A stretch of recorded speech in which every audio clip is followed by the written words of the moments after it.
what would your opinion be if I asked you like what you just said about like a 20-year-old living at home that has no bills and no obligations?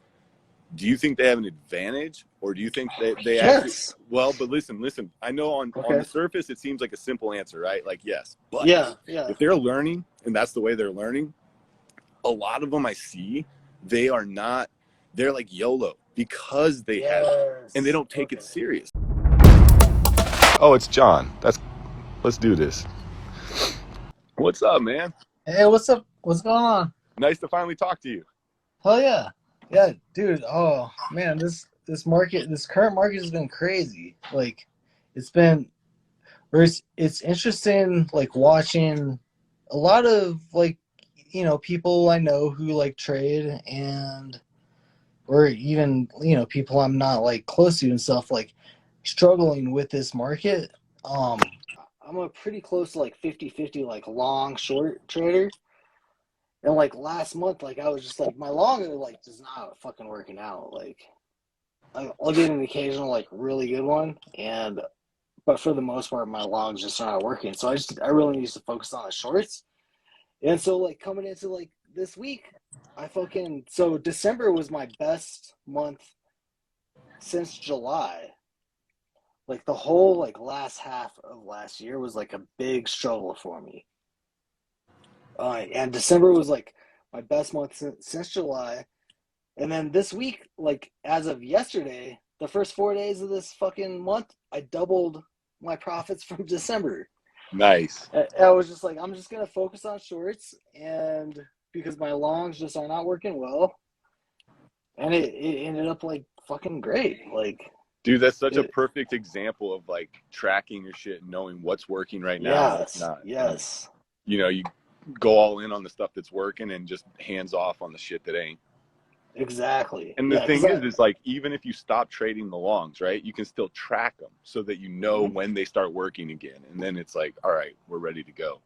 Yeah. And I'm definitely like keeping full track of them. And especially because like a lot, like the way that I trade now is like, I feel like I've got a really good, just kind of holistic, like ability to trade shit like as it breaks out and goes parabolic, and I can trade the long side, and then I can short it on the way back down, and then I can buy the bounce, and then I can short like the bounce, and then and now it's just like kind of cutting out some of the stuff like that. We don't have the big like multi-day runners on the long side, so it's like, okay, I'm just gonna stop trading that. But like I've been trading like multi-day breakdowns and bounce shorts, and most of them have been like fading way more than I expected to. Like my average like hold time is like 3 or 4 hours. Like I'm looking for like a half a day of where the trend is either going down or going up. And so recently, like where the trend is just going down, and then I find myself like covering like way too soon, and like the shit that I'm in is just like fading all fucking day, and like I left like all kinds of money on the table because I covered it in the morning. Yeah, but it's so working the great. thing is that it's like if you get such a nice, easy, headache-free move by 10:30 in the morning, dude. I talked with Alex Bustos, Be the Story, about this just like a few weeks ago, where I was like, dude, sometimes you'll be like, well, it didn't hit my final profit target, and you sit there for 4 hours more to eke 20 cents more out of it, and you're like, dude, was that worth it? Now sometimes they just fade so much further, and you're like, I guess that's why you want to sit around all day. There's ways to set like a target, like a cover or a buy, whatever you're or a sell, whatever you're long or short, but and leave, and you can have like an OCO order. But sometimes I'm just like, it's 10 a.m. and I've got 80% of what my final profit target wants to be. Like, take the fucking money and go golf. I'm like, hell yeah. And that's like a bunch of my trades like recently, even like when I've been trying to like stay patient enough to like maybe like catch like the all day fucking fade, it's like by like mid-afternoon or by the afternoon I've already taken off so much that it's like, even if I catch the extra like 50 cents or a dollar, at that point, like my size is so small, it's like it's really just not worth it. Yeah. And the big thing, like for me, that it's telling me is I need to work on, especially on my short side, because I never really looked into this, is I need to look on optimizing my exits on the short side. Because I'm like really good at like optimizing my gains on longs and like exiting close to like where the, you know, a spike may top out and shit. But on the short side,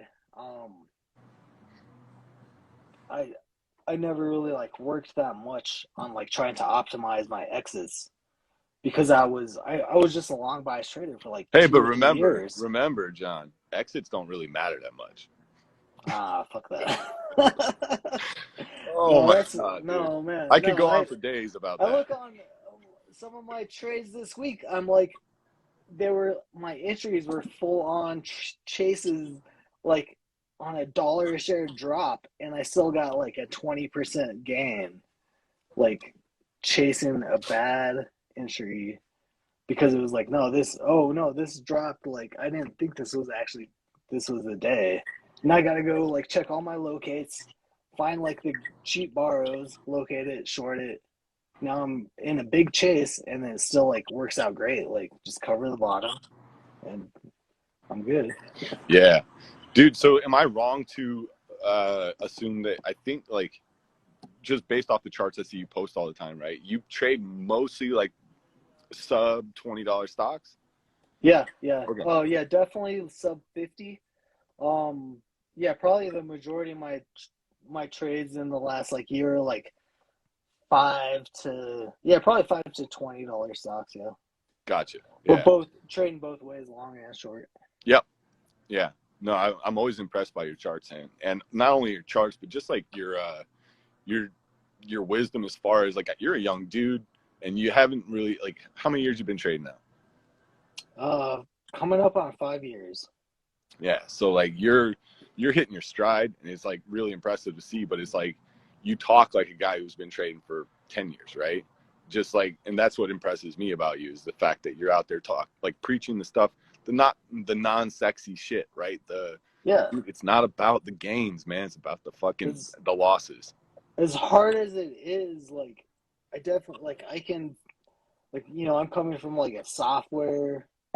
I'm a software engineer, like coming from like kind of that background, like mathematical, like statistical background. I have background in like Well, card and counting and the you blackjack got and a playing poker poker. background too. Yeah, yeah. And so like I understand like the statistics of it and the long run like probabilities and stuff. Um, and so it just comes down to like figuring out how to apply it in my mindset, like how to transfer like what I know from like poker and card counting and blackjack to trading. And then like once I have that, like then yeah, like I can understand that it's it's all in the long run and it's the same thing as any like poker or blackjack hand where any single trade is um it's just based on the probabilities and it's really just based on luck. But it's in the long run, if you have an edge, your edge is going to play out and that's what you need to focus on. And you can't like be trading any specific trade thinking it's the one that's going to, make you rich or anything like. No Single. single trade matters. Yeah, exactly, dude. Yeah. Exactly. And the thing is that people want a trade to matter so much, right? And it's Yeah. like, Yep. and they get caught up in the moment. Like stuff will be like, Yeah. really kind of looking very promising, and maybe it goes like really far for them, but they don't take any profits or whatever. And before you know it, it's coming back, and they're like, no, it's gonna bounce, this and that, and it's like, dude, how important is this trade to you? What about the fact that like tomorrow all new opportunities are coming right down the pipeline? Do you not understand? Like the Yep. next best trade is right around the corner, always. Exactly. Yeah, Dude, it's all about just like your process and trading well, like setting, like especially like from what I've found like recently is like I've been really focused because I'm like I've struggled with scaling up, and so like my entire career for especially like my first 4 years, I used the Kelly criterion, yep. and I very quickly got up to like 1K risk or 1.5K risk, and I just have a mental thing with like where my risk is 1K, it's hard for me to cut my losses. It's like that. I don't want to just like cut it and say like, nope, I just lost $1,000, and that's just been hard for me. That's such a big And topic, dude. That's such a great yeah, topic to touch on. Seriously, because I think uh, Neon Vixen, he said the Kelly criterion. It's a sizing philosophy on what's optimal sizing for different trades. But I really think that there's a lot to dig into there about like growing and scaling, because like you and me talked before, and people might not know this or whatever, but like you and me are similar. Like we have a family, right? And we have people yep, that count on us, and like that makes sometimes growing seem a little less important once you hit a point where you're like, okay, I can pay my bills and I don't have to like lose sleep. But the like the yeah, competitive part of you, and the inside of you that knows there's like a limit that you haven't reached yet, or a level you haven't reached yet that you want to reach, that competitive side tells you, like you don't want to go to your deathbed thinking like, man, I never really pushed it. And so like we yeah, have this like dichotomy where it fights against each other, where you find like a happy ground. But like, I mean, I know what you're doing and to get to that next level, and I think you're gonna do it. I really do. You're like one of the guys that has this. Um, but like you're not alone when you struggle with that. Like a lot of people have gone through that exact sure, thing.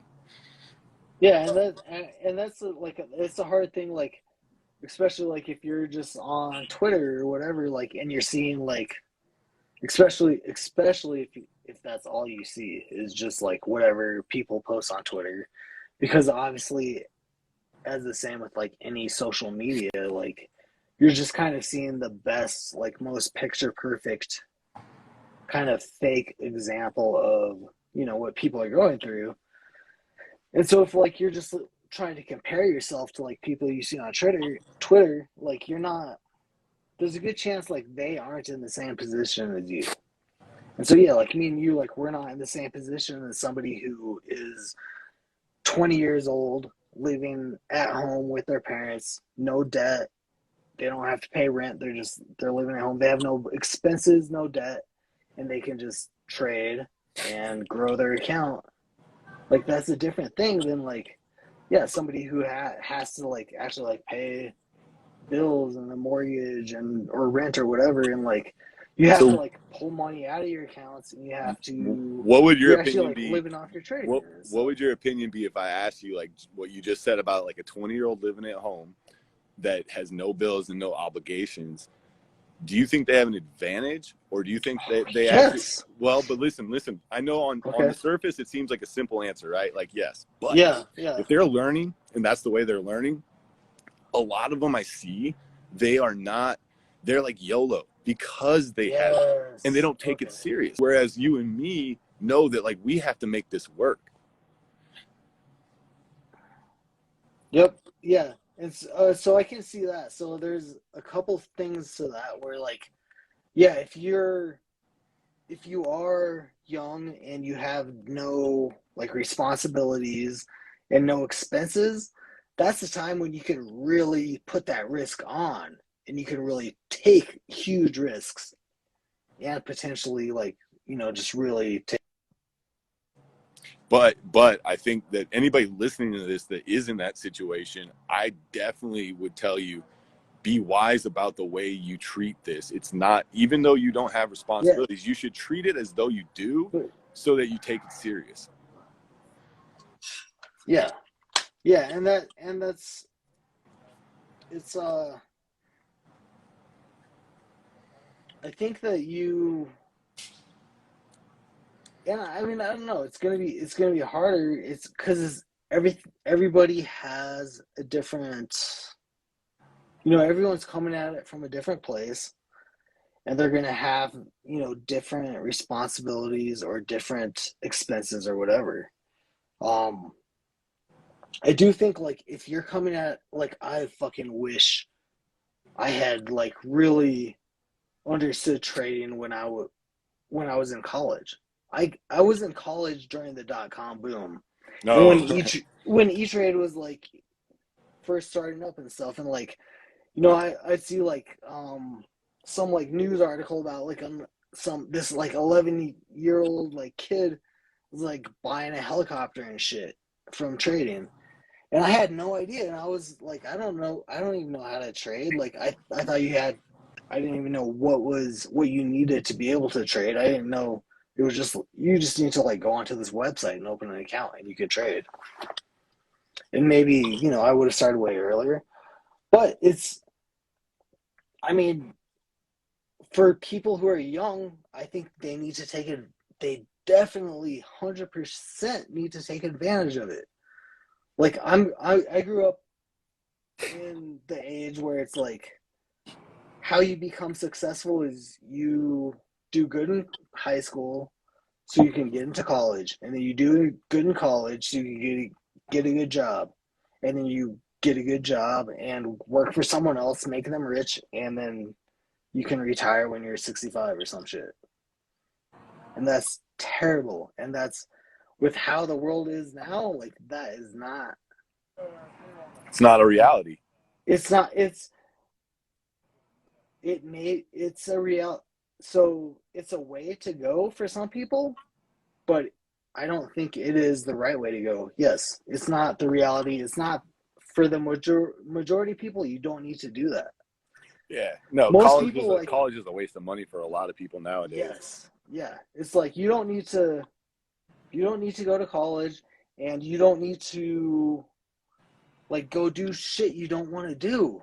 That's, like, the biggest thing is, like, but you also don't need to fucking be rich as fuck. Like, it's only, like, if you're making 400K a year, you're in the top 1% in the US. Yep. That's, if you're a good trader, which is not easy to be, but if you can figure out how to get an edge in trading, it is fairly easy to make that much money trading, because there's no cap to how much you can make trading. But you don't need to make that much. Like, most people can live a happy fucking life making, like, 50 or 100K a year, and you don't need to fucking go to college to do that. You can actually, like, be happy, like, doing what you like, and, like, just sharing that shit with the world, and there's a way to, like, make a living. Yeah. And I mean, And honest to God, like, some people can actually make a decent side hustle out of it, right? Because it doesn't take all day to sit in front of screens. And the people that sit in front of screens the whole day, oftentimes they're doing it for the wrong reasons. So, like, you could either, one, have a career and then trade also in the mornings or wherever your time zone is, or you could also, like you're saying, find that number that just brings you happiness and then live your fucking life. Because, dude, and, like, I try to find that balance. I mean, you guys see the shit I post. Like, I'm constantly trying to find stuff to do that's outside the markets. The biggest traders I know, get this, like, all of my mentors, all the bigger guys that I talk to all the time, the majority of them have tons and tons of things going on outside of the markets in terms of, like, businesses they start, things they do just for their passions. And it's like, here, I know guys that make millions and millions and millions of dollars a year and still are starting new businesses everywhere you look, right? Like, and that tells you a lot, right? One, you shouldn't ever get complacent. Two, like, there's more to life than just the fucking markets. It's a blessing if you learn how to do it and do it profitably, but, like, don't let your gift become a curse. Yeah, for sure.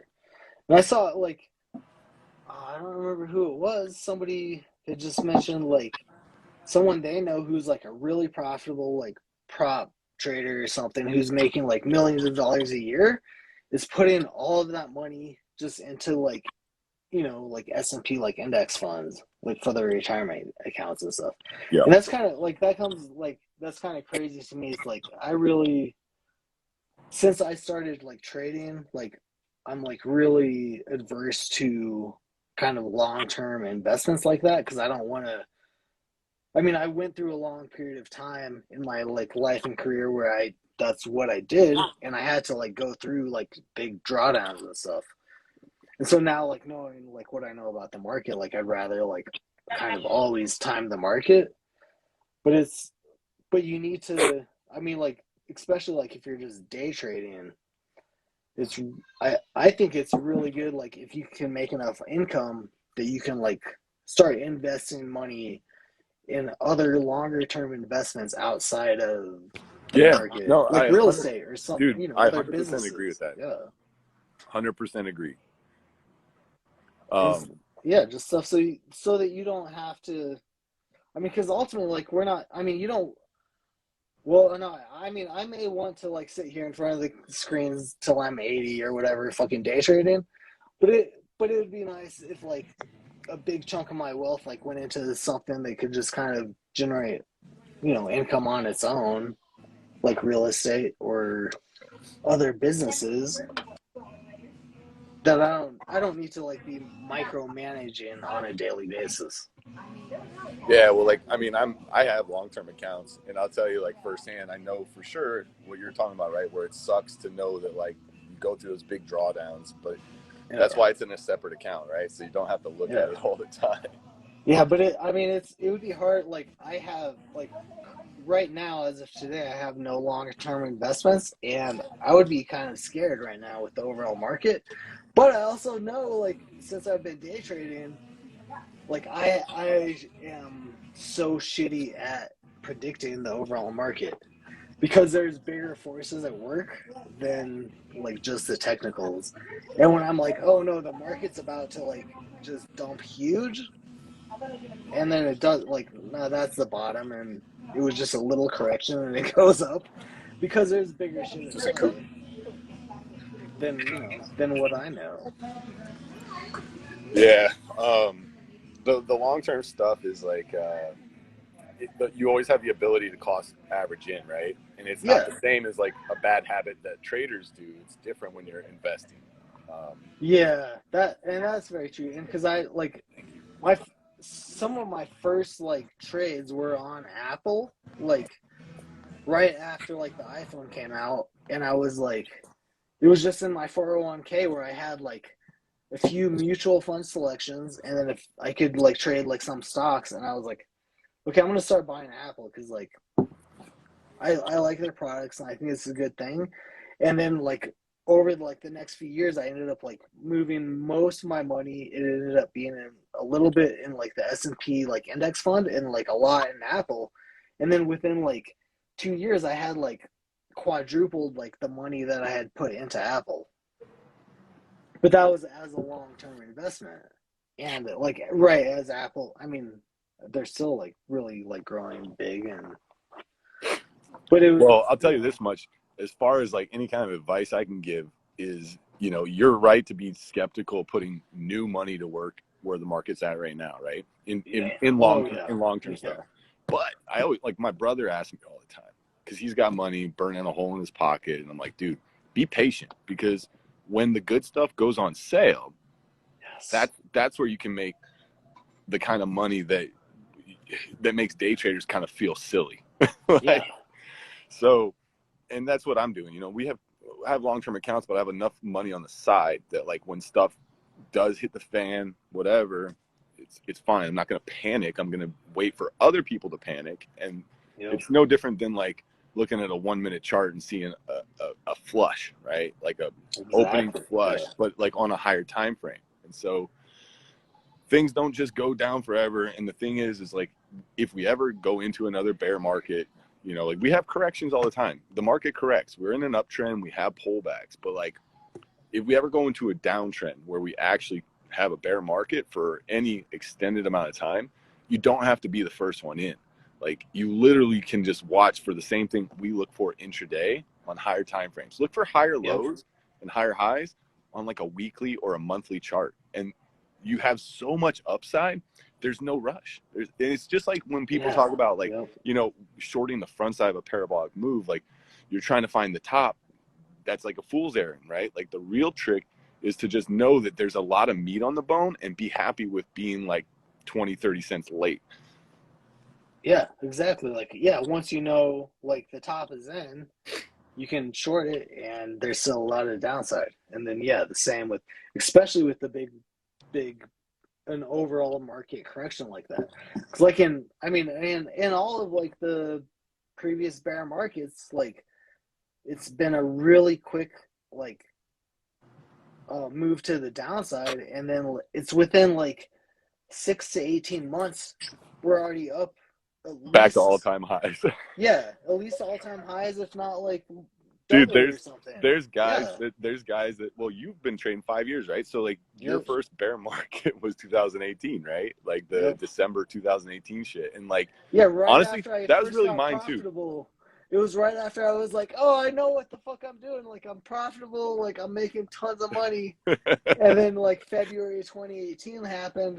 And I was like, what the fuck? Like, I can't, like, make $1 now. Yeah. So I think there will probably be a bear market eventually that is prolonged. And I mean, that's not me trying to sound prophetic or anything. I'm literally just being like objective that I feel like Yeah. eventually it happens, but I don't think that it's going to happen tomorrow. And I don't think like, like, I don't know if you've seen the Sunday preps I do, but I always talk about like the broader market, and like my broader market analysis always says the same shit. I'm like, look, we have a 5 to 10% pullback from the all-time highs and everyone's just fucking panicking. I'm like, dude, Yeah. oh, there'll be a time to panic or to feel like maybe this is the top, whatever. But like there'll be signs. Like, and until I see those signs, I have zero reason to change anything that I'm already doing. Yeah. I mean, I don't, like I said, I don't have any long-term investments right now. So I'm like full, like I'm cash like every day for the most part. Sometimes I'll like swing something overnight. And for the last like 2 weeks, I've been like heavily short biased because for the last 2 months, like my stats say like my shorts are working, my longs aren't working. So I'm gonna be short biased.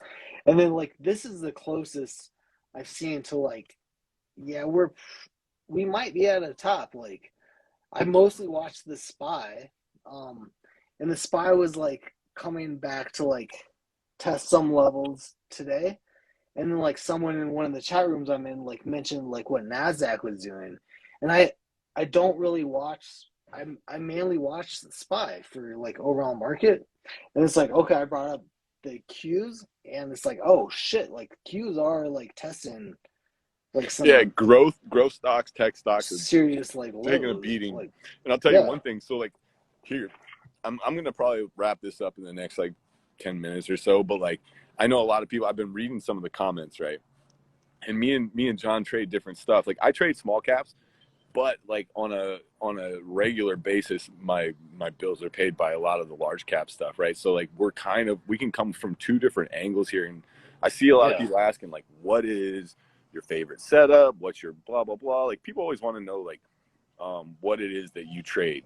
What they really want is they want the secret, right? They want you to tell them yeah. like, hey man, how do I make money, right? So, Just do but this and you that's get not going to rich. happen. Yeah. But I Oh, think a fun little exercise right now is me and John, just as a gift to everybody. I will go first if you want, or you can go first. But like, not.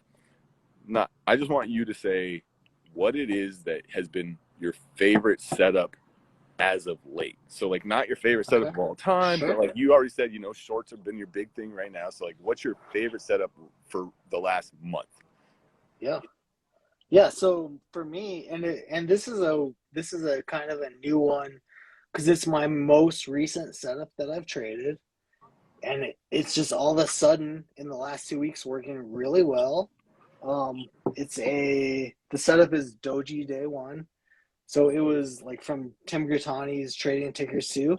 So it's just a day one gapper that gaps up like 100%, falls below the open, and trades below VWAP, and just shorting like pops towards VWAP and potentially like swinging it overnight. Like all of a sudden, like I've been trading that setup since last March. but it's been like a very low priority for me. And now all of a sudden, the last 2 weeks, like it's working insanely well, and I'm not taking full advantage. I'm covering way too soon, and that's it. It's like, yeah, just the big like micro cap, the big like micro cap pre-market gapper that just kind of fades out of the open. So what's interesting about what you just said too was like it wasn't high priority for you, Yep. but there's another element of that we're leaving out of it, and I know you're big on this. So let's talk a little bit about this. So expectancy. Yeah. Everybody thinks it's just two parts to the equation, right? There's really a third part. So it's not just your risk, and it's not just your win rate. What else is it? It's frequency. Thank you. And that's what all of a sudden happened. It's like I've been trading this since March, but it's like it's a rare, every once in a while I take this trade. But then they start showing up more of it. Yeah, and then all of a sudden the last 2 weeks, like there's like 6 like amazing ones of them. And it's like almost every day, like there's a good fucking opportunity. And so so the frequency like really increased recently. Yeah. Yeah. And like if there's an edge in something, right? Everybody wants an edge.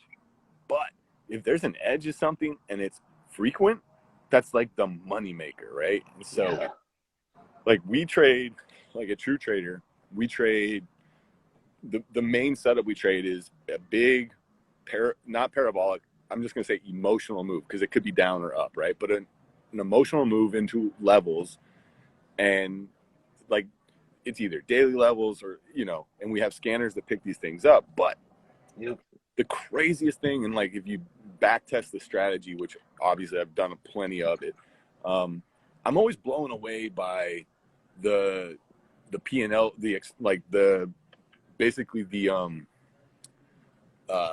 equity curve generator, right, that runs like on this shit, where I'm always blown away by the results, and I realize that it is because of the frequency, because these trades present themselves. We get probably 10 to 20 every single morning within the first half hour of the day that are A+ setups that meet all the criteria. And so like even if you only catch a handful of them, and even only if half of them work and half don't, it doesn't really matter because they're so frequent, right? Yes. So like my favorite setup that's been working a lot lately is, and this is the thing, so like True Trader, anybody watching this that's in True Trader will know, and anybody that's not, you guys should check it out. But we look for these big emotional moves right off the open, right? And the scanner picks them up. So let's just, for instance, say ASAN. And so these are most of the time large caps, right? So this is where me and John might differ a little bit, but the idea is the same. And that's, so let's say ASAN right off the open has a big flush. And maybe I don't take the flush. Maybe I don't buy the long, but I keep it on watch. Once it hits my scanner, right, I keep it on watch. And what I'm actually looking for is the exact same idea, but it's the pop. Like, say I bought the flush, that pop that I'm looking to capitalize on, I'm actually thinking about it reverse, right? Why is everybody selling this off the open? Maybe there's something that maybe there's a reason to sell this. And so what I'm doing is I'm watching that flush and I'm shorting the pop that goes like an emotional pop back into the resistance. And then the target is the low a day. And it's the biggest money fucking trade I've had in the last month and a half, because you've seen the market. We were at all-time highs, but a lot of the major stocks weren't participating in the rally. So like the things that were the darlings of the last quarter of 2021, the AFRMs, the UPSTs, the SEs, the ASANs, like all those big names have not, like, SPYs at highs. These things are like 40-30% off highs. The current market is like making me like so aware of how much I don't understand about like the macroeconomics and shit, because like everything I look at on all of my watch lists and like all the stocks I look at, like they're kind of like, they're definitely not at a highs, and they might like be hitting lows and shit. And the overall market's still like, it was, until like a couple days ago, it was like still like hitting like new highs and shit. Well, dude, it cracks me up because people hit me up and they're like, Ricky, I don't understand. Like, my portfolio's all red, but the market's at highs. I'm like, dude, because Apple and Microsoft and Amazon, those are like the main weighted components of the SPY. And so like there's this disconnect where people are like, and the funniest part about it is hedge fund managers get benchmarked against the SPY, right? And so like hedge fund managers, they got to beat the SPY. Well, the SPY's at fucking highs and every other stock is not. So like everybody's getting their fucking paychecks yanked this year. Like, dude, 2021, most hedge funds underperformed. I don't have the statistics in front of me. I feel like I shouldn't say most, but I would probably bet. I would take that bet. I would say most. I believe it. Yeah, because I think the SPY did like 24% or something. Dude, it was crazy. It was like a big year. So yeah. Dude, and the funny thing is like Warren Buffett did. I can't remember how many years he's been in the market, right? But his average return year after year after year is 22%, and that way outpaces the SPY. Yeah. The SPY fucking did 24% this year. So like, did Warren Buffett do 24%? I don't fucking know, man. Yeah, probably not. Yeah, like, and so that is one of those things that you hear a lot of people talk about that makes people think there is some sort of kind of bear market coming, and they might be right. But here's the thing. That might be a huge red flag. But put together a few more red flags, and then maybe I'll change my bias. I mean, I'm pretty sure, like, you know, the Fed already said they're gonna increase their tapering. Obviously, like the quantitative easing has. Well, they haven't even started tapering yet. They're still just trying to like back off on the gas pedal. But a big part of, I think, what has, like, you know, made the market being going up so much for so long has been that. Oh yeah. And so like when they do start pulling that back, and then especially like once they and I don't understand the macroeconomics of everything, but I think they have to fully pull back on the QE, and then they can start raising interest rates, and all of that shit is. Well, it's not going to. They're saying if they raise, should have an impact. If they raise 2 times in a row and they get up to like, whatever, maybe a quarter of a basis point or whatever, a quarter of a freaking percent, that they would still be at negative interest rates just because of all the other like inflation, and they're just not keeping up. And the other thing is this is like you'll hear a lot of people talk about the bearishness of them doing this, but you can't just listen to people. Don't take people's word at face value. Go and look at charts, because we have historical references. Go look at charts from when the last time they did this, and you'll see like in 2018 we didn't really fucking come in that much, right? How far did we come off highs? And they did it the time prior to that was in 2000, I want to say 5 or 6, and like they didn't stop raising rates. They didn't stop hiking until 2007, and that is when the market started coming in. And then we had the 2008 housing crisis. So like, don't take it in that. I'm not talking shit on anybody out there. I'm literally saying, like, even what you hear me say, go fact check it. Like, go look, because dude, if you just listen to everything you fucking hear out there, you will be so lost. And I tell people all the time, like, just don't listen to anybody. Fucking go look yourself. Yeah, and that's I have no like confidence in my ability to predict the overall market. Like that's like the biggest thing where I'm like, I'll look at the SPY and I'm like, yeah, like no, this is over. Like we're at the top, like it's going down, and that's the bottom of a little dip, and it goes back up. But like it's been a really big thing where it's like people who like comment on my tweets and shit who will be like, oh, this is all just because of like the Fed and what they're like doing and shit. But they're apparently like getting like pounded because like the markets aren't acting how they should because of the Fed. And it's like, well, if you understand how this shit actually works, like you should be able to take advantage of it. Like if you know the Fed no is, different. Like, it's no different than people complaining about like manipulation, right? Exactly. That's how I make my money. It's like, fuck yeah, like small caps are manipulated as fuck, and I'm gonna try to be on the side of the manipulator. That's all the macro great. stuff, all the macro stuff is above my pay grade. And Yeah. if you're not making like 10 million a year from Goldman Sachs or JP Morgan or whatever analyst you are an employee at, it's probably above your pay grade too, because guess what? Those guys like Morgan Stanley, the fucking Citibanks, all of them, they pay these guys crazy amounts of money to figure this shit out, and they're fucking wrong all the time. So Yeah. like, what makes you think or this guy on Twitter knows, or this guy on Instagram knows, or this guy on fucking, God forbid you're listening to people on TikTok know? Yeah. But like, here's the thing. The only thing that matters to me is price. And as Yes. long as I can be objective and disciplined, I'll make money in any market. I just need to not get ahead of myself and try to think like I'm gonna read into something, right? Like, oh, this guy said the Fed doing this is like bearish, and so then all of a sudden like I go into bearish mindset and only want to short, and before I know it, I'm fighting things, right? Like that's Yep. not how it works, dude. For Trade sure. what the fuck is in front of you. Yeah, and that's part of my like when I look at the SPY and I'm like, oh, I think I know where the SPY is going. The biggest thing in my mind is, okay, 3 out of 4 stocks follow the SPY, and almost 100% of the time, the stocks that I'm trading are the ones that aren't following the SPY. Yeah, And so well, I just need to focus on like what I'm doing, and like I'm gonna keep an eye and like, okay, the SPY's going down, SPY's going up, like maybe that's helping, maybe it's not, but like I don't understand like the bigger macroeconomic shit of like what may actually be pushing the overall market, and especially with where I'm like just trading like micro caps. yeah, Just so many you of don't them need are to. disconnected. Yeah, so many Yeah, of no, them like are not correlated to the overall market.